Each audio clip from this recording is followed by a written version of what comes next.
udoti nje udoti. If you strongly believe that I am capable of what you're accusing me of, very simple, come and get me.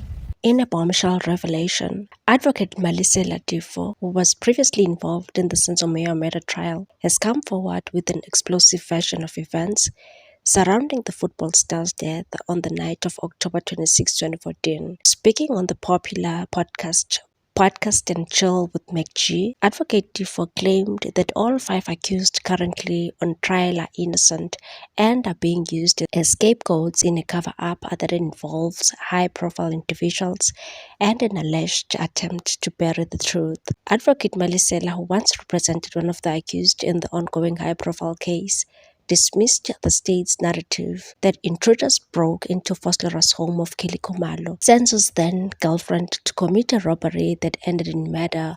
According to him, this theory is deeply flawed, and said if Senzo was truly shot by mistake, then it couldn't have been a robbery.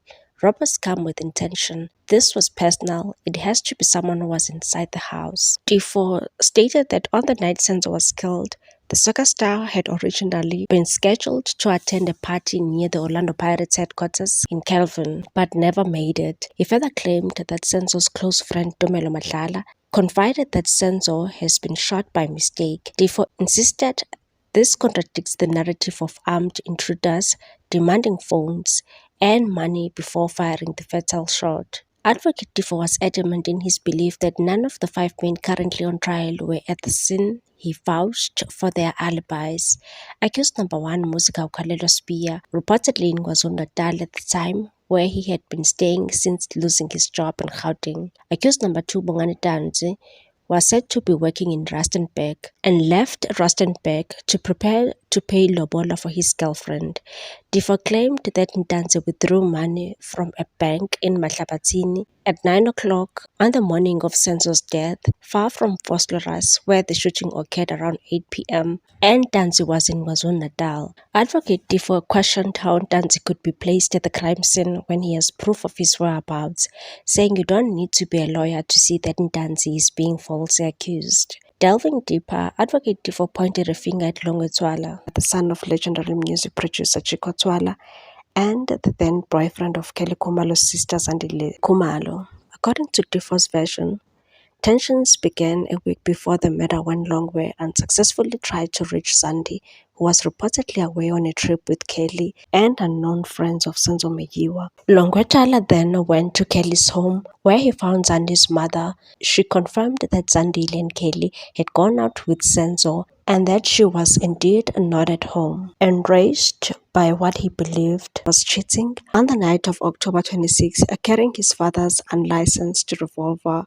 possibly under influence of substances, Tifo claims Longwe fired a shot onto the ground during a confrontation, injuring Zandi in the leg, which explains the original charge of attempted murder that has since disappeared from the case docket. Following the chaos, Tifo said Kelly urged Senzo to disarm Longwe. After overpowering him, Senzo handed the firearm to Kelly, and then Senzo took out Longwe Tswala to the streets. Then Senzo came back and asked for the gun. While he was receiving a firearm from Kelly Khumalo, a shot went off, striking him in the lung and ultimately killing him. Tifo alleged this sequence of events came from direct testimony in his own investigation, including conversations with Longwe Tswala during Tifo's time in prison. In perhaps the most damning part of the interview, Tifo alleged a conspiracy to protect the real perpetrators.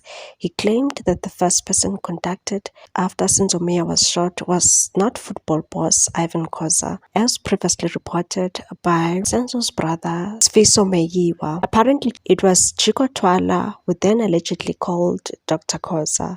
Tifo also accused State Prosecutor Advocate Judge Baloyi of orchestrating a cover-up, saying Baloyi has a personal stake in the matter. He claimed that the gun used in the shooting originally belonged to Baloyi, who allegedly gave it to Chicco after it had been used in a separate family tragedy. Furthermore, where his 10-year-old son allegedly committed suicide using the alleged revolver. Furthermore, he alleged that Baloyi and Chicco Tswala are brothers, a claim that remains unverified, and said it's not about protecting Kelly Khumalo, it's facts about the gun and who it really belongs to. The Khumalo sisters have fired back with anger after Tefo made these bombshell allegations. Responding to Sunday World following the fallout from the interview, Zandile did not mince her words, slamming Tefo as a madman and a danger to society, and said, "I didn't watch the podcast and I have no intention of watching it.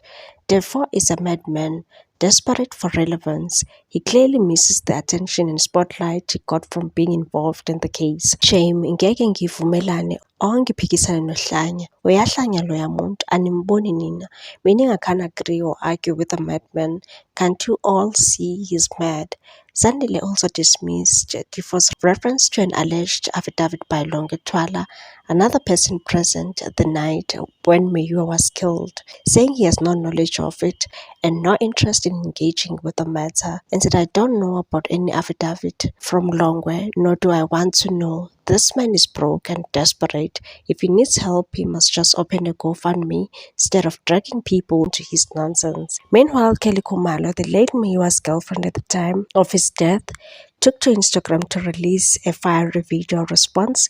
Clearly fed up, she accused her critics of conducting a years-long smear campaign and dared Tefo or anyone with credible evidence to have her arrested.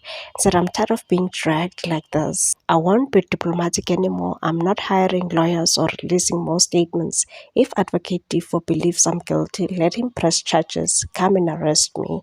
She also took aim at what she called stupid rituals allegedly performed to implicate her in Meyiwa's death, and said, "They must come and get me. I'm not scared of anyone." Senzo's brother Sifiso Meyiwa confirmed that he watched the podcast and chill interview, but declined to weigh in and said, "I saw the interview, but at this stage, I'd rather not comment." The latest developments mark yet another dramatic twist in a murder case that has gripped South Africa for over a decade. While 5 men currently stand trial for the killing, namely Muzika Ukalelwa Sibiya, accused number 2, Bongani Sandisontanzi, accused number 3, Mtobisi Prince Mncube, accused number 4, Mthokoziseni Mapisa, and accused number 5, Fisokuhle Ntuli. Persistent questions, alternative theories, and fierce public debate continue to cloud the path to closure. I am not going to waste my money hiring lawyers to speak on my behalf. Udoti nje udoti. I'm not above the law. But I think I'm at the point where I am enough of you people dragging my name through the mud. It stops now. What's your take on this one, people? Thanks for watching. Please subscribe for more news.